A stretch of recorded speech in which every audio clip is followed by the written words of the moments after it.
Hi friends, knowledge Quest চ্যানেলে সকলকে স্বাগত জানাই।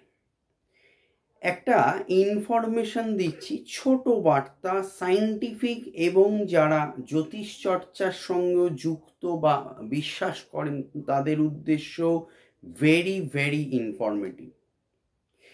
একটা সায়েন্স রিলেটেড জিনিস বলি। ভোরবেলা ঘুম থেকে উঠে বা যদি কোনো কারণে আপনার হয়তো হ্যাবিট থাকে যে একটু দেরিতে ঘুম থেকে ওঠার, দেরিতে যদিও ঘুম থেকে উঠলে আখেরে আপনারই ক্ষতি হচ্ছে। ভোরবেলা ঘুম থেকে উঠুন এবং শরীর চর্চা করুন, এটা খুবই উপকার। শারীরিক মানসিক দিক থেকে দুদিক থেকেই উপকার পাবেন। যদি একান্ত উঠতে না পারেন, বেলা করে উঠলেও খুব বেলায় উঠবেন না। যদি বেলা হয়েও যায়, অবশ্যই যখনই ঘুম থেকে উঠবেন নারী পুরুষ নির্বিশেষে সকলে স্নান করুন। সকালে আমাদের সারা রাতে শুয়ে থাকার পর আমরা যখন ঘুম থেকে উঠি, আমাদের প্রচুর নেগেটিভ ভাইবস আমাদের শরীরে থাকে।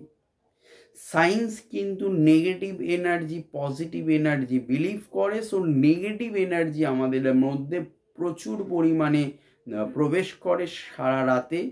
বিভিন্ন কারণ রিজন তার থাকতে পারে, হতে পারে। সো সেই দিকে আর বিস্তারিত যাচ্ছি না, বাট নেগেটিভ ভাইবস আমাদের মধ্যে থাকতে পারে।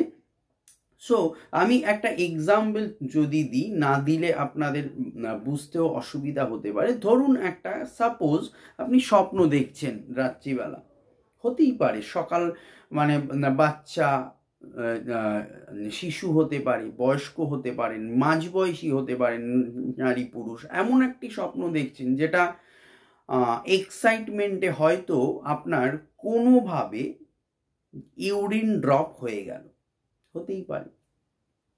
বা ধরুন এমন একটা, বা রাতে অনেকে সেক্সুয়াল অ্যাক্টিভিটি করে থাকেন বা শুয়ে পড়লেন তারা মানে কি নেগেটিভ ভাইবসটা কিন্তু আমি বয়ে নিয়ে যাচ্ছি। এবং অনেকেই আছে, আমি দেখেছি ওই অবস্থাতেই বেলা 1-2 স্নান করেন। ভীষণ ভীষণ মারাত্মক ভুল করছেন। অবশ্যই সকালবেলা স্নান করুন, এটা কিন্তু প্রত্যেকের প্রয়োজন। টিনেজারদের আরও বেশি বেশি প্রয়োজন, কেননা টিনেজারদের অর্থাৎ আপনার কৈশোর বা কিশোর কিশোরীদের কিন্তু এই ধরনের আরও নানা রকম প্রবলেমস থাকতে পারে। হয়তো সকালে আপনি বুঝতেও পারলেন না কোনোভাবেই, সেমাইনাল ডিসচার্জ হতে পারে কোনো কারণে, স্বপ্নে দেখে হতে পারে, না দেখে যে কোনো কারণে ইউরিন ড্রপ হতে পারে। সো সেই জন্য সকালে উঠে আগে স্নান করে নিন, পরিষ্কার হয়ে নিন, তারপর আপনি দিন শুরু করুন। দেখবেন আপনার দিন অনেক অনেক ভালো থাকবেন। সুস্থ থাকুন, ভালো থাকুন। ভিডিও ভালো লাগলে একটা লাইক দিন, কমেন্ট করুন, এবং আপনারা কি ধরনের ভিডিও চাইছেন অবশ্যই আমাকে জানাবেন। আজ আমি সঙ্গে থাকবো। আমি সুমন চক্রবর্তী। Thank you.